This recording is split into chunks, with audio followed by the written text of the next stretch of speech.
I love to be on stage. I love to sing and play music. But Jimmy is such a great guy, you know, from the blues and the soul guys, is that they want to reach out and they want you. Paul Rodgers, a name that may seem quiet, yet forms an irreplaceable foundation in the history of rock music.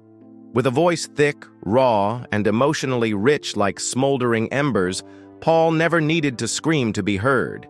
He never chased the spotlight or stirred up scandals.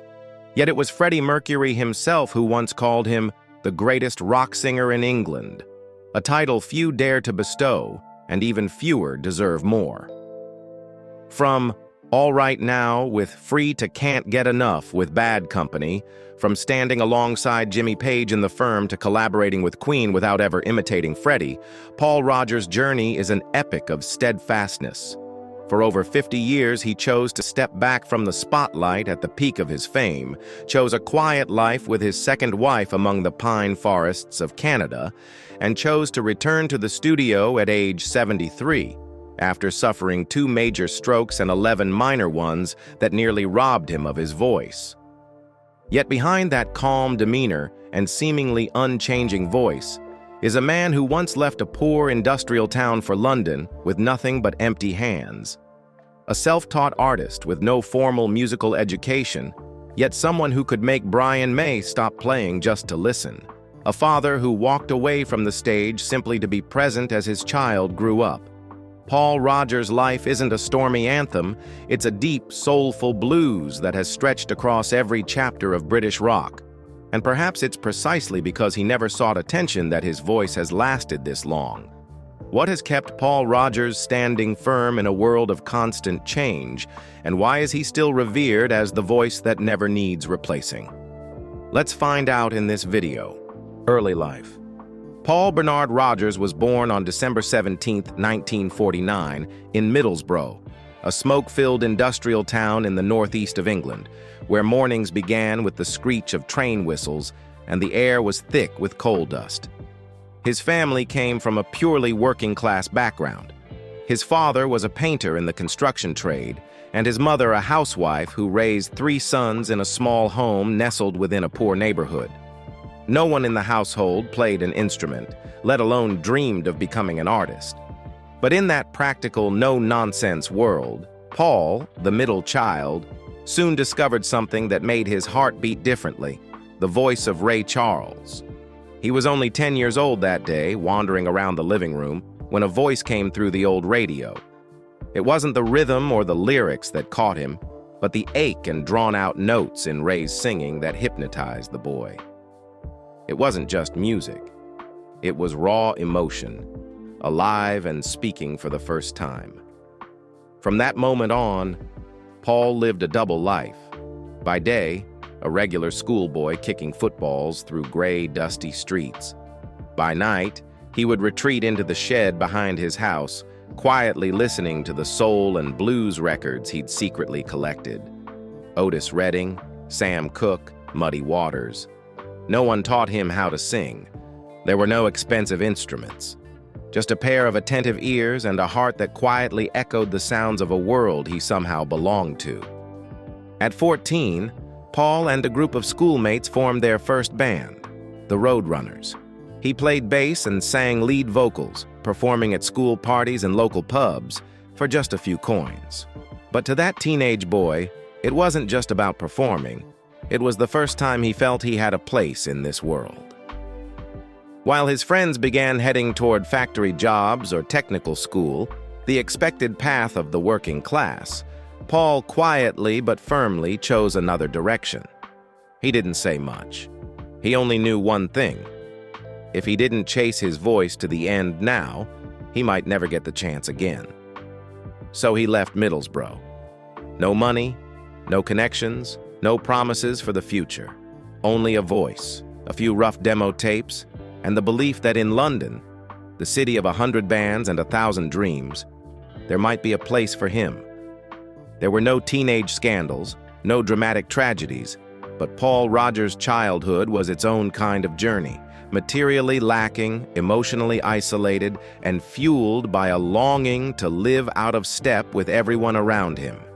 And it was that very sense of being out of step, seemingly misplaced, that became the starting point for a voice the rock world would one day fall silent to hear. Early career. When Paul Rodgers arrived in London in the late 1960s, he carried nothing but an old suitcase, a few amateur recordings, and an untrained voice. But in a city where hundreds of bands fought for stage time every night, it was that very voice, rich, deep, blending American blues with a gritty British edge, that quickly set him apart. He first joined a small band called Brown Sugar, but the project dissolved soon after.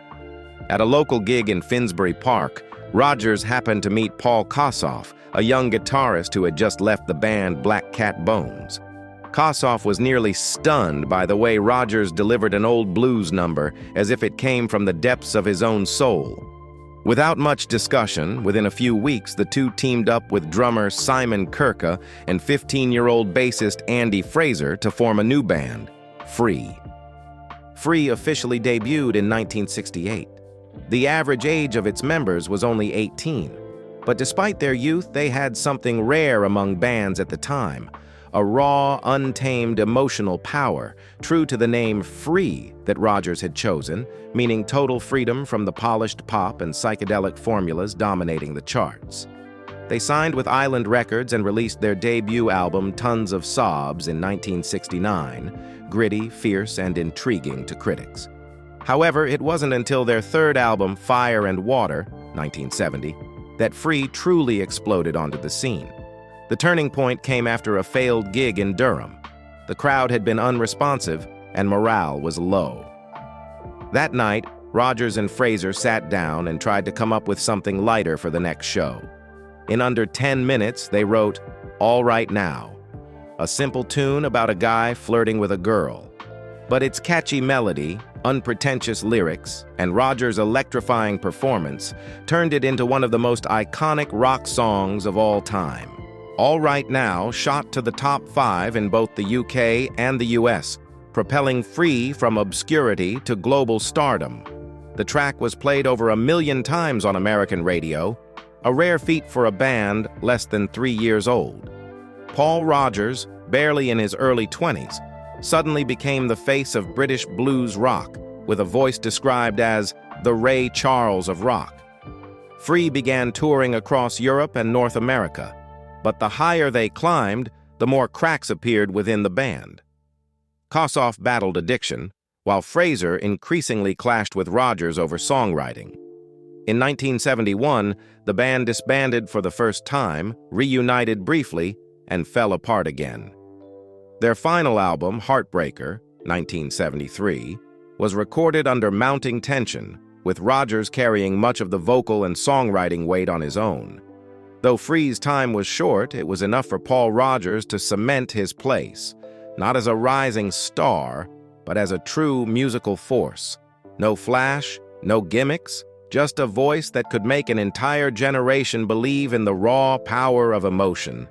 And when Free collapsed, Rodgers didn't fall with it. He was only preparing for the next great chapter, Bad Company. From that point on, he was no longer searching for a place to belong, because he had become the foundation of British blues rock at its most glorious peak. Career breakthrough and success. After leaving Free in 1973, Paul Rodgers didn't rush to find a new stage. Instead, he spent several quiet months writing music, this time not as a restless young man lost in London, but as someone who had already lived through it. It was during this period of stillness that he received a fateful offer: to collaborate with Mick Ralphs, former guitarist of the glam rock band Mott the Hoople, to form an entirely new group. They called it Bad Company, a name that sounded like a warning yet carried undeniable weight. Joined by drummer Simon Kirke, formerly of Free and bassist Boz Burrell ex-King Crimson, the band quickly drew attention and became the first act signed to Swan Song Records, the label founded by Led Zeppelin. With the backing of Jimmy Page and Peter Grant, Rodgers and his bandmates entered the 1970s not as newcomers, but as artists who only needed to continue the fire they had already lit. Their debut album, Bad Company, 1974, was a direct strike at the heart of rock. No gimmicks, no gloss, just powerful songs, relatable lyrics, and a voice that sounded lived in. Can't Get Enough quickly became an international hit, while Ready for Love, Moving On, and Bad Company propelled the album to #1. One on the Billboard charts, earning platinum certification. No flashy videos, no aggressive marketing campaigns, just pure, unfiltered rock that hit as hard as Paul Rodgers did on stage. From 1974 to 1982, Bad Company released 6 consecutive successful albums. Reflective ballads like Shooting Star, sultry anthems like Feel Like Making Love, and the icy hard rock of Rock and Roll Fantasy all showcased Rodgers' gift for storytelling through music, without screaming, without overproducing, just a real voice and a heart full of experience. But when the 1980s rolled in, dominated by synthpop and new wave, Paul Rodgers didn't try to adapt. He simply stepped away. No dramatic farewell, no band turmoil, just a quiet disappearance from the spotlight. Because to him, music was not a race to be won. It was something to live with, not conquer. In 1984, Rodgers made a surprise return in a headline-making project. The Firm, a collaboration with Jimmy Page, who was still searching for his next chapter after Led Zeppelin. Though The Firm only lasted 2 years and released 2 albums, The Firm and Mean Business. They left a mark with tracks like Radioactive and Satisfaction Guaranteed. Not flashy, but a place where Rodgers pushed his creative boundaries and explored new dimensions beyond traditional blues rock. What followed was a solo journey marked by complete artistic freedom. His first solo album, Cut Loose, 1983, was a fully personal project. Rodgers wrote, sang, played most instruments, and produced it himself. It wasn't made for the charts, nor to please the market, just Paul Rodgers saying what he needed to say.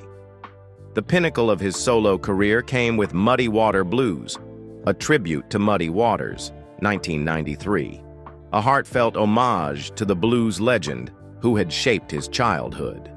Featuring guitar greats like Brian May, Gary Moore, Jeff Beck, and David Gilmour, the album blended classic blues with modern rock in a way that earned a Grammy nomination and was hailed as one of Rodgers' most refined works. In the 2000s, when many assumed he had retired for good, Rodgers stunned the world again by joining Queen under the name Queen plus Paul Rodgers, performing alongside Brian May and Roger Taylor across Europe, North America, and Japan. It was a bold move, as no one could truly replace Freddie Mercury. But Rodgers never tried. He didn't sing like Freddie, didn't dress like him, didn't mimic his presence. He simply sang like Paul Rodgers. And that, in itself, was enough to let Queen live on with dignity. The 2008 album The Cosmos Rocks marked a respectful artistic partnership between 2 legendary generations. In 2014, Rodgers released The Royal Sessions, a project recording vintage soul and blues tracks at Royal Studios in Memphis, the birthplace of Al Green's classic sound. Critics described it as an album sung from memory, capturing an older Rodgers whose voice had aged but never betrayed him. And then, just when it seemed his musical journey had closed after 2 major strokes, he returned, quietly, without fanfare, with Midnight Rose, 2023. It was his first album in nearly 25 years, featuring newly written songs.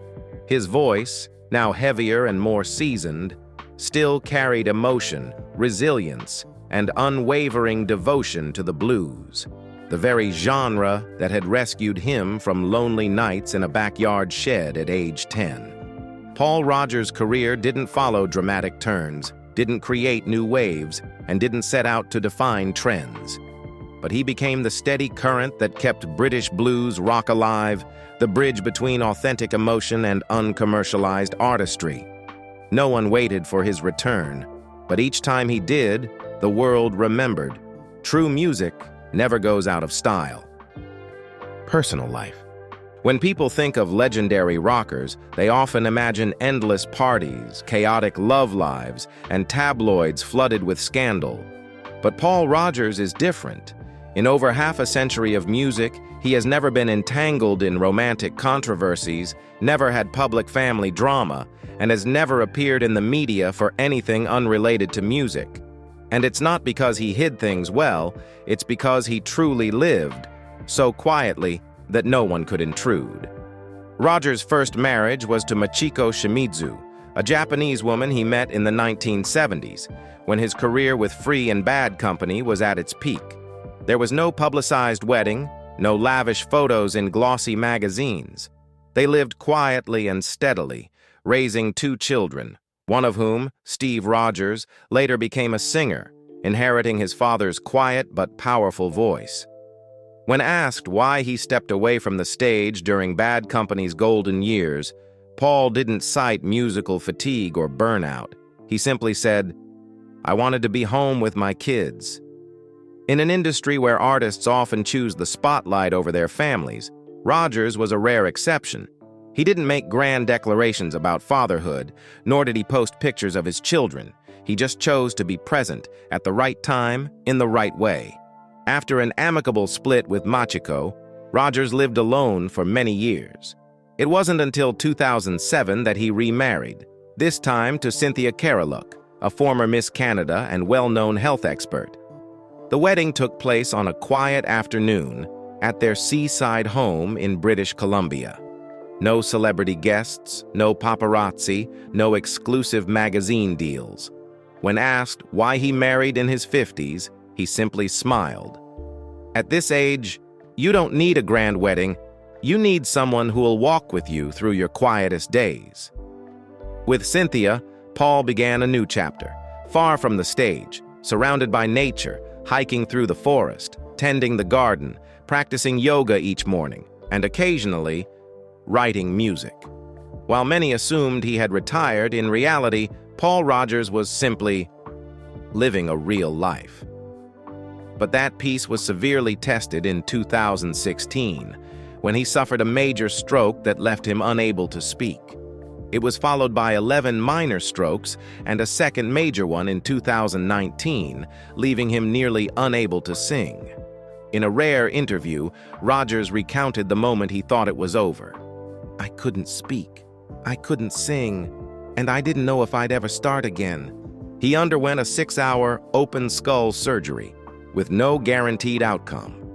But a miracle happened, not just because of skilled surgeons, but because he had a wife who stood by him completely, and because he never lost his composure.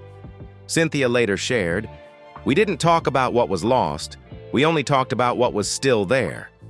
The result? Just a few years later, Rodgers returned to the studio and released Midnight Rose, 2023, not as a triumphant warrior, but as a true survivor. No one forced him to sing. No one demanded a comeback.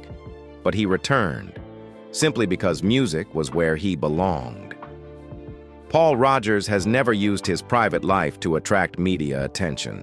But it is precisely his silence, devotion, and quiet strength that have earned him more respect than any quote or curated image ever could. He's not a rebel icon. He's not the man gracing fashion magazine covers. But he is the man who knew how to protect what mattered most from the gaze of the world, so it could live fully and truthfully. And perhaps that is the strongest expression of an artist, not needing to prove anything, because the way he lives is proof enough. Legacy and influence. Paul Rodgers is not a name you frequently see on magazine covers or on lists of the most media-savvy celebrities. He doesn't carry a revolutionary persona like Mick Jagger, he doesn't light up the stage with explosive theatrics like Freddie Mercury, and he certainly doesn't provoke controversy like Axl Rose. Yet, when those who truly understand music are asked, who is the greatest rock vocalist of all time? Paul Rodgers is often the first name mentioned, and not for shock value. Rolling Stone magazine once ranked him 55th in its list of the 100 greatest singers of all time, a placement that surprised the public but was met with nods of approval from fellow artists and critics alike. Freddie Mercury famously called him the best rock singer in England. Brian May of Queen recalled, "I've played with many great voices, but Paul Rodgers is the only one who ever made me stop playing just to listen." That reverence doesn't come from vocal acrobatics or flashy high notes. On the contrary, Paul Rodgers stands out because of his complete restraint, calm power, and ability to tell stories with every word he sings. He never tries to overwhelm, but when he sings, the entire room falls silent. And in a rock world often dominated by noise, Rodgers' voice is a rare proof that sometimes simplicity is what lasts the longest. His influence is not just reflected in praise, but in how countless artists across generations refer to him as a benchmark. David Coverdale, Deep Purple, Whitesnake; Bruce Dickinson, Iron Maiden; Chris Cornell, Soundgarden; Joe Bonamassa, Kelly Hansen, Foreigner. All have cited Rodgers as a role model, not just for his voice, but for his unwavering commitment to authenticity. No theatrics, no formulas, no compromises. Musically, Paul Rodgers is the bridge between American soul and blues and British rock, helping to shape modern blues rock. With Free, he brought rawness and emotional grit, especially in All Right Now, one of the defining rock songs of the 20th century. With Bad Company, he helped forge the arena rock sound, bold, concise, and accessible, paving the way for bands like Foreigner, REO Speedwagon, and Journey. With The Firm, he gave Jimmy Page a platform to step out of Led Zeppelin's shadow and explore new territory. And with Queen, he showed the world that a legend doesn't need replacing, just a worthy companion to stand beside. Outside of music, Rodgers has quietly given back to the community. He's donated much of the proceeds from his shows to causes like animal protection, public health research, and frontline hospitals, especially after his own battle with strokes. He doesn't launch publicity campaigns or turn charity into personal branding, he simply acts. In an industry increasingly obsessed with speed, trends, and media spectacle, Paul Rodgers stands as a symbol of uncompromising honesty. No gimmicks, no pandering. He never used his voice as a tool, but as a vessel for emotion. And that's precisely why he hasn't been forgotten, even when he chooses to step away. People may forget the faces that once lit up television screens, but a voice, if it truly reaches into the deepest part of the listener, can never disappear. And Paul Rodgers, in the quietest of ways, has left that kind of legacy. No need for statues, no need for grand tributes, just a song and a voice that, when heard, leaves no doubt. This is real. Current life. After more than half a century on stage, Paul Rodgers now lives surrounded by nature, far from the lights and noise of the entertainment world. With his wife, Cynthia Caroluck, former Miss Canada and a renowned health expert, he has chosen a peaceful life in a seaside home in British Columbia. Their days begin with forest walks, yoga sessions, tending to their garden, and quietly writing music. There are no more packed tour schedules, no grand interviews, but music has never left him. Rodgers still writes songs, still sings, but in the way of someone who no longer needs to prove anything. After 2 major strokes and over a dozen minor ones that nearly robbed him of his ability to speak, many thought his voice would never return. But through resilience, a calm will to live, and Cynthia's unwavering love, he recovered, not just physically, but spiritually. The 6-hour skull surgery saved his life, but it was music that saved what remained, his reason to live. And then, like a whisper instead of a declaration, Rodgers released Midnight Rose in 2023, his first album in nearly 25 years, composed entirely of new songs. No fanfare, no mass promotion, yet every note carried the weight of a man who had stood at the edge of loss and still chose to sing. The album wasn't meant to prove anything. It simply said, "I'm still here." His voice was deeper, richer, more layered, but still held the same unshakable power that didn't need to shout to reach people.